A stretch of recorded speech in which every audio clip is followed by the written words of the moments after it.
네. 오늘 여러분과 함께 SK이터닉스 종목 코드 47510이죠. 이 기업에 대해서 한번 깊이 파고들어 볼까 합니다. 네. 제공해 주신 기업 분석 보고서라던가 최신 재무자료, 관련 뉴스들 이런 걸 바탕으로 해서요. 특히 그 투자자 관점에서 이 기업의 가능성을 좀 꼼꼼하게 따져보는 시간을 가지려고 해요. 네, 좋습니다. 어제 주가가 왜 그렇게 움직였는지, 재무 상태는 괜찮은 건지, 또 시장 상황이나 경쟁력은 어떤지, 이런 거 있잖아요. 투자 결정할 때 진짜 필요한 디테일들 중심으로 이야기 나눠보겠습니다. 자, 그럼 바로 시작해 볼까요? 네. 오늘 분석은 전적으로 제공해 주신 자료에 근거해서요. SK이터닉스라는 기업의 현재 상황, 그리고 앞으로 성장 가능성, 이런 것들을 좀 객관적으로 살펴보는 데 초점을 맞추겠습니다. 네네. 말씀하신 대로 투자자 입장에서 이게 제일 궁금하다 하실 만한 그런 실질적인 정보들 있잖아요. 어제 주가 변동 원인이라던가 재무 건전성, 경쟁 우위 같은 그런 디테일들 위주로 한번 파헤쳐 보겠습니다. 좋습니다. 그럼 먼저 SK이터닉스가 정확히 어떤 사업을 하는 회사인지부터 좀 명확히 하고 가죠. 네. 이 회사가 2024년 3월 4일이었죠. SK D&D에서 그 사업 부문별로 회사를 나누는 방식, 그러니까 인적 분할, 그걸 통해서 새롭게 출범한 신재생 에너지 전문 기업입니다. 맞습니다. 핵심 사업 영역은 당연히 신재생 에너지 분야일 텐데요. 구체적으로 어떤 기술들에 좀 집중하고 있나요? SK이터닉스는 신재생 에너지의 핵심이라고 할 수 있는 태양광, 그리고 육상 풍력, 해상 풍력 다 하고요. 또 에너지를 저장하는 시스템, ESS라고 하죠. 네, ESS. 그리고 마지막으로 수소 같은 걸로 전기 만드는 연료전지까지 이 주요 분야를 다 하고 있다고 보시면 됩니다. 아, 정말 다양하게 하네요. 네, 근데 단순히 발전소 짓고 운영만 하는 게 아니고요. 전기차 충전 사업이라던가 아니면 데이터 센터에 필요한 그런 맞춤형 에너지 솔루션 제공까지 사업 영역을 계속 넓히고 있어요. 그래서 친환경 에너지 솔루션 제공자로 자리매김하려는 목표를 가지고 있습니다. 그렇군요. 사실 SK D&D로부터 인적 분할을 결정한 것 자체가 그룹 차원에서 이 신재생에너지 사업의 전문성을 더 키우고 또 시장 환경이 워낙 빨리 변하니까 여기에 좀 더 유연하게 대응하겠다 이런 전략적인 의지를 보여주는 중요한 포인트다 이렇게 볼 수 있겠습니다. 인적 분할 자체가 그런 의지의 표현이다. 오케이, 그럼 이제 가장 중요한 부분 중 하나죠. 재무 상태. 한번 자세히 들여다보겠습니다. 실적, 그러니까 매출이랑 이익부터 볼까요? 네. 2023년 예상 실적에 대해서는 자료마다 약간씩 좀 다르더라고요. 네, 맞아요. 좀 차이가 있죠. 초기 자료에는 연간 매출 1,591억 원에 영업이익 24억 원 이렇게 봤는데 그 이후 업데이트된 정보를 보니까 매출 3,322억 원, 영업이익 376억 원으로 전망치가 확 뛰었어요. 네, 꽤 큰 차이죠. 저희는 이 업데이트된 최신 수치를 기준으로 분석을 이어가겠습니다. 특히 좀 주목해야 할 게 2025년 2분기 추정치인데요. 아, 2분기요? 네, 매출 559억 원에 영업이익 163억 원. 이걸 기록하면서 전분기 대비 성장세도 크고 또 적자에서 흑자로 돌아섰다는 점. 흑자 전환이죠. 아, 흑자 전환 성공했군요. 네, 이런 턴어라운드는 투자 관점에서 보면 상당히 좀 긍정적인 신호로 볼 수 있잖아요. 맞습니다. 턴어라운드가 그럼 재무 건전성에도 좀 영향을 미치고 있는지 그걸 살펴봐야겠죠. 그렇죠. 업데이트된 2025년 6월 말 기준 재무 상태를 보면요. 연결 기준으로 총 자산이 약 7,317억 원, 총 부채는 4,897억 원, 그리고 총 자본은 2,420억 원 정도 됩니다. 네. 이걸 바탕으로 계산한 부채 비율, 그러니까 자기 자본 대비 부채 비율이 약 202% 수준입니다. 202%요? 네, 초기 예상치가 한 280%였으니까 그거보다는 확실히 좀 개선된 모습이긴 한데요. 그래도 여전히 200% 넘는 건 좀... 그렇죠. 여전히 200%를 넘는 부채 비율은 특히 신재생 에너지처럼 대규모 설비 투자가 계속 필요한 산업에서는 계속 좀 주의 깊게 봐야 할 부분입니다. 재무구조 개선 노력이 계속되는지 지켜봐야겠죠. 그렇겠네요. 다행히 현금 및 현금성 자산은 약 1,253억 원 정도 보유하고 있어서요. 단기적인 자금 운용에는 큰 문제는 없어 보입니다. 아, 현금은 좀 있군요. 네. 그리고 2025년 1분기 기준으로 가치평가 지표를 보면 PBR, 주가순 자산 비율이죠. 이게 1.68배, ROE, 자기자본 이익률은 10.21%, PER, 주가수익 비율은 17.02배 수준으로 나타납니다. 네. 이게 초기 예상치랑 비교하면 PBR은 좀 높아지고 ROE랑 PER은 낮아졌는데요. 이건 그 사이에 주가도 오르고 이익 전망치도 같이 올라간 결과가 좀 복합적으로 반영된 거다. 이렇게 풀이됩니다. 아하. 정리하자면 실적 개선 기대감은 높아졌지만 부채 관리는 여전히 좀 중요한 과제다. 이렇게 말씀드릴 수 있겠네요. 들은 좋지만 부채 관리는 숙제다. 이렇게 요약할 수 있겠군요. 자, 그럼 이제 가장 많은 분들이 궁금해하실 주가 이야기로 넘어가 보죠. 네, 주가. 어제, 그러니까 2025년 9월 11일 종가. 여기에 대해서 정보가 약간 엇갈리네요. 아, 그래요? 네, 일부 자료에서는 장중에 오르락내리락 하다가 전일 대비 1.5% 하락한 22,350원으로 마감했다. 이렇게 나오는데 최신 뉴스를 보면 실제로는 전일 대비 무려 10.07% 급등해서 24,600원에 마감했다고 합니다. 와, 10%나요. 엄청난 차인데요? 네, 그렇죠. 이렇게 정보가 다른 것 자체가 뭐랄까 시장 변동성이나 정보 업데이트 시차를 보여주는 것 같기도 하고요. 저희는 이 급등 마감 정보를 기준으로 살펴보겠습니다. 네, 그게 맞겠네요. 최근 주가 흐름을 보면 8월 초부터 9월 초까지는 좀 조정을 받다가 9월 4일부터 어제까지 6거래일 연속으로 상승하는 아주 인상적인 모습을 보였어요. 6거래일 연속 상승이요? 네, 기술적 분석 관점에서 보면 단기 이동평균선인 5일선이 중기 이동평균선인 21선을 위로 뚫고 올라가는 이른바 골든크로스 발생 직전의 모습이고요. 거래량, 그러니까 주식 거래가 얼마나 활발한지도 9월 들어서 눈에 띄게 확 늘어나는 추세입니다. 거래량도 늘고. 투자 심리가 확실히 좀 개선되고 있다. 이런 신호로 읽히네요. 여기서 이제 흥미로운 지점은 바로 어제 9월 11일 주가가 왜 그렇게 크게 뛰었을까? 그 배경을 분석하는 거겠죠? 맞아요.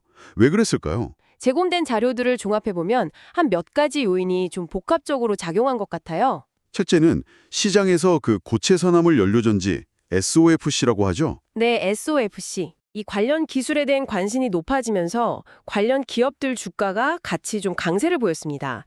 SK 이터닉스도 연료전지 사업을 하니까 이 테마의 수혜주로 부각된 측면이 있는 거죠. 아, 테마성 수급도 있었군요. 네, 둘째는 SK그룹이 아마존 웹서비스 AWS랑 손잡고 울산에 대규모 AI 데이터 센터를 짓기로 했다는 소식이 전해졌어요. 아, 그 뉴스 맞습니다. 데이터 센터는 아시다시피 전력이 엄청나게 필요한데 이걸 안정적으로 그리고 또 점점 친환경적으로 공급받아야 하잖아요. 여기에 SK 이터닉스가 에너지 솔루션을 제공할 수 있다. 이런 기대감이 주가에 긍정적인 영향을 미친 걸로 분석됩니다. 일리 있네요. 데이터 센터랑 신재생 에너지는 뜰 수가 없으니까요. 그렇죠. 마지막으로는 아까 말씀하신 것처럼 6거래일 연속 상승하면서 기술적으로도 좀 반등 에너지가 쌓였고 여기에 투자자들 심리 개선이 더해지면서 상승세에 좀 탄력이 붙었다 이렇게 보입니다. 네. 어제 나온 뉴스 제목들만 봐도 SK 이터닉스 9월 11일 24,600원 10.07% 상승 마감이라던가 SK 이터닉스 6거래일 연속 상승의 8% 급등 24,000원 선 돌파 이런 것들이 이런 분위기를 잘 보여주죠. 그렇군요. SOFC 테마, AWS 데이터 센터 기대감, 그리고 기술적 반등, 이게 다 복합적으로 작용한 결과였군요. 네, 그렇다고 봐야죠. 그 외에도 최근 한 3개월 동안 SK 이터닉스 관련해서 주목할 만한 뉴스들이 몇 개 더 있었어요. 한번 정리해볼까요? 네, 어떤 것들이 있었죠? 먼저 글로벌 영토 확장 측면에서 보면 그 미국 ESS 업체죠.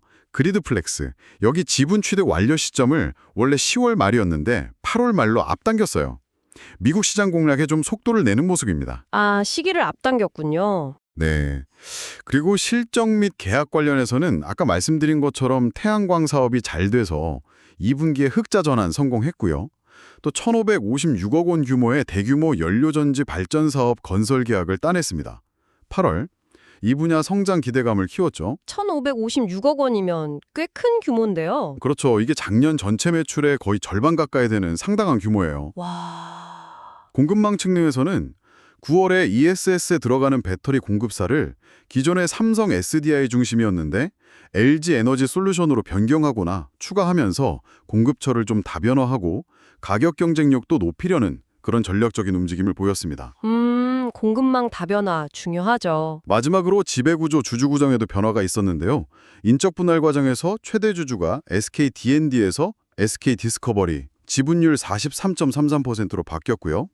2대 주주였던 사모펀드 한행코는 지난 6월에 보유 지분 일부를 대량 매각, 즉 블록 딜을 통해서 지분율을 한 22%대에서 13%까지 낮췄습니다. 아, 한행코 지분이 좀 줄었군요. 네, 국민연금이 약 1.7%, 외국인 투자자 지분율은 약 3.1% 수준으로 파악됩니다. 이런 뉴스들을 보면 회사가 사업적으로나 재무적으로나 여러 방면에서 되게 적극적으로 움직이고 있다는 걸 보여주는 것 같아요. 네, 맞습니다. 이런 최근 움직임들을 종합해보면 SK 이터닉스가 단순히 분할 상장한 데 그치지 않고 뭐랄까 글로벌 시장 확장, 미국 ESS, 핵심 사업 역량 강화, 대규모 수주, 기술 파트너십, 수익성 개선 노력, 공급망 다변화, 흑자 전환, 그리고 지배구조 안정화까지 아주 다각적인 노력을 통해서 기업 가치를 높이려고 하고 있다. 이 점을 알 수 있습니다. 다각적인 노력이 진행 중이다. 그렇다면 현재 시장에서 SK 이터닉스의 위상, 경쟁력은 어느 정도 수준으로 평가받고 있을까요? 신재생 에너지 전문 기업으로서의 정체성도 확립했고 포트폴리오도 다양하다는 건 알겠는데 특히 좀 강점을 보이는 분야가 있을까요? 아까 육상풍력에서는 국내 선두권이라는 평가도 있다고 하셨는데. 네, 그 육상풍력 분야에서의 오랜 경험하고 실적은 분명한 강점입니다. 그거 외에도 몇 가지 경쟁 우위 요소를 더 짚어볼 수 있는데요. 네. 첫째는 국내에서 쌓은 최고 수준의 ESS 운영 노하우하고 기술력, 이걸 바탕으로 해서 성장성이 아주 큰 미국 시장 진출을 본격화하고 있다는 점입니다. 그 텍사스에서 진행 중인 200메가와트 규모의 대규모 ESS 프로젝트가 대표적인 사례죠. 아, 텍사스 프로젝트요? 둘째는 아까 언급됐던 LG 에너지 솔루션과의 배터리 공급 파트너십. 이게 앞으로 ESS 프로젝트 수주에 있어서 가격 경쟁력을 확보하는 데 아주 중요한 역할을 할 것으로 기대됩니다. 가격 경쟁력? 셋째, 연료전지 분야에서는 세계적인 기술력을 가진 블룸에너지라는 회사와 협력해서 고효율 발전 시스템을 도입하면서 기술적인 차별화를 꾀하고 있고요. 네. 넷째, 아마 이게 가장 중요한 외부 요인일 텐데요. 바로 정부의 강력한 신재생에너지 육성 정책입니다. 아, 정부 정책? 네, 2050년 탄소 중립 목표라던가 기업들의 아리옹곰 참여 확대, 또 2030년까지 연평균 6기가와트 이상의 재생에너지 보급 목표, 이런 것들은 SK 이터닉스 같은 전문 기업에는 매우 우호적인 사업 환경을 만들어주고 있죠. 그렇죠. 정책이 중요하죠. 마지막으로 SK 이터닉스만의 좀 독특한 사업 모델인데요. 솔라닉스라는 게 있습니다. 솔라닉스요? 처음 들어보는데요? 네, 이게 뭐냐면 여러 곳에 흩어져 있는 중소규모 태양광 발전소들을 하나로 묶어요. 그래서 RE 원백 달성이 필요한 대우기업에게 직접 전력을 판매하는 겁니다. PPA 방식이죠. 아, 직접 전력 구매 계약. 네, 중소 발전 사업자하고 대기업 수요처 모두에게 이익이 되는 약간 혁신적인 모델로 평가받고 있습니다. 와, 정말 다양한 강점을 가지고 있네요. 정부 정책이라는 든든한 배경도 있고 솔라닉스 모델은 특히 흥미롭습니다. 네, 그렇죠. 그럼 이 모든 것을 고려했을 때 앞으로의 전망은 어떻다고 보시나요? 전반적인 시장 분위기나 회사의 경쟁력을 고려하면 긍정적인 전망이 좀 우세하다고 봅니다. 긍정적이군요. 일부 증권사에서는 SK이터닉스 매출이 2026년까지 가면 현재의 한 2배 수준으로 성장할 수 있다 이런 예측을 내놓기도 했고요. 와, 2배요? 네, 이런 성장을 이끌 주요 동력으로는 방금 말씀드린 그 솔라닉스, PPA 사업의 실질적인 성과 확대, 이게 중요하게 작용할 걸로 보이고요. 네. 또 하나는 총 사업비가 무려 3조 원에 달하는 초대형 프로젝트입니다. 전남 신안 우이 해상풍력 발전단지 건설. 이게 계획대로 2025년에 첫 삽을 뜨게 된다면 이건 기업의 규모를 한 단계 확 끌어올리는 중요한 계기가 될 수 있습니다. 3조 원 규모면 정말 엄청나네요. 그렇죠. 물론 미국 텍사스에서의 ESS 프로젝트를 포함한 글로벌 시장 확장 노력도 꾸준한 성장 동력이 될 거고요. 더 나아가서 정부가 구상 중인 대규모 전력망 현대화 프로젝트, 소위 에너지 고속도로 사업에서도 SK 이터닉스가 분산 에너지 자원 운영 경험 같은 걸 바탕으로 핵심적인 역할을 할 수 있지 않을까 하는 기대감도 있습니다. 성장 스토리가 상당히 구체적으로 그려지네요. 자, 그럼 이 모든 분석 내용을 정합해서요. 만약 여러분께서 SK 이터닉스 투자를 고려하신다면 어떤 점들을 좀 염두에 두어야 할지 투자 전략과 위험 요인을 정리해 보겠습니다. 네, 중요하죠. 제공된 자료들에서는 공통적으로 신재생에너지 산업 특성상 단기적인 주가 변동에 너무 흔들리기보다는 중장기적인 성장성을 보고 접근하는 게 바람직하다. 이런 의견을 제시합니다. 네. 장기 투자가 좀 더 적합하다는 거죠. 그렇죠. 당연히 정부 정책 변화나 시장 트렌드를 계속 주시하고 또 분기별 실적 발표를 통해서 회사가 실제로 성장하고 있는지 확인하는 게 중요하겠죠. 네, 실적 체크는 필수입니다. 기술적 분석 지표들을 참고해서 매수 시점을 판단하거나 아니면 변동성을 감안해서 한 번에 다 사기보다는 여러 번에 나눠서 사는 분할 매수 전략도 유효할 수 있습니다. 네, 분할 매수. 참고로 자료 중 하나에서 제시된 구체적인 가격 전략이 있긴 합니다. 1차 매수가 21,000원에서 22,000원, 2차는 19,000원에서 2만 원, 손절가는 18,000원, 목표가는 28,000원 이런 수준인데요. 이건 어디까지나 참고용일 뿐이고요. 실제 투자는 반드시 여러분 자신의 판단과 책임하에 신중하게 결정하셔야 한다는 점, 이걸 다시 한번 강조드립니다. 저희는 투자 자문이 아니라 정보 분석을 제공하는 역할이니까요. 맞습니다. 그리고 투자를 결정하기 전에 반드시 고려해야 할 게 바로 잠재적 위험 요인입니다. 리스크죠. 네, 리스크. 빼놓을 수 없죠. 아무리 장밋빛 전망이 있다 하더라도 리스크는 항상 존재하니까요. SK 이터닉스의 경우에는 어떤 점들을 좀 주의 깊게 봐야 할까요? 첫째는 정책 리스크입니다. 정책 리스크. 신재생 에너지 산업은 정부 정책 변화에 아주 민감합니다. 예를 들어서 REC, 신재생 에너지 공급 인증서죠. 이거 가중치를 조정한다거나 정부 보조금 규모를 축소한다고 하면 회사 수익성에 바로 직접적인 영향을 줄 수 있습니다. 네. 구체적으로는 그 ESS 사업 수익성에 기여했던 전기요금 특례제도, 이게 예정대로 종료, 즉 일몰될 경우에는 부담 요인이 될 수 있다는 우려가 꾸준히 제기되고 있습니다. 그 ESS 특례요금제 일몰 이슈가 있었죠? 네. 둘째는 프로젝트 리스크입니다. 큰 기대를 모으고 있는 그 신한 5위 회상풍적 같은 대규모 프로젝트가 인허가 문제라던가 자금 조달 이슈 같은 걸로 계획대로 진행되지 못하거나 지연될 경우 기대했던 만큼의 성장을 이루지 못할 수도 있습니다. 일부 자료에서는 실제로 이 프로젝트 착공 지연 가능성을 언급하기도 했고요. 지연 가능성도 있군요. 셋째는 시장 리스크입니다. 국내외적으로 신재생 에너지 시장 경쟁은 점점 더 치열해지고 있습니다. 또 기술 발전으로 발전 단가가 예상보다 더 빨리 하락할 경우 수익성 확보에 어려움을 겪을 수도 있고요. 경쟁 심화랑 단가 하락. 마지막으로 금리 리스크입니다. 최근에 금리 인하에 대한 기대감이 좀 있긴 하지만 만약 다시 금리가 상승하는 국면으로 전환된다면 대규모 투자를 위해서 외부 자금 조달이 필수적인 SK 이터닉스에게는 이자 비용 부담 증가라는 악재로 작용할 수 있습니다. 네, 금리도 무시 못하죠. 오늘 저희는 여러분께서 제공해 주신 다양한 자료를 바탕으로 SK 이터닉스라는 기업을 투자자의 관점에서 면밀히 분석해 봤습니다. 네. SK그룹의 신재생 에너지 핵심 기업으로서 태양광, 풍력, ESS, 연료전지 등등 다각화된 사업 포트폴리오를 기반으로 성장 잠재력을 보여주고 있다는 점, 그리고 최근 2분기 실적 턴어라운드나 6거래일 연속 주가 상승 같은 긍정적인 시장 반영, 또 정부의 친환경 정책 기조에 따른 수혜 기대감, 이런 것들이 이 기업의 매력을 높이는 요인으로 꼽혔습니다. 반면에 개선 추세에 있긴 하지만 여전히 한 200% 수준인 부채 비율은 재무 안정성 측면에서 지속적인 관리가 좀 필요한 부분이고요.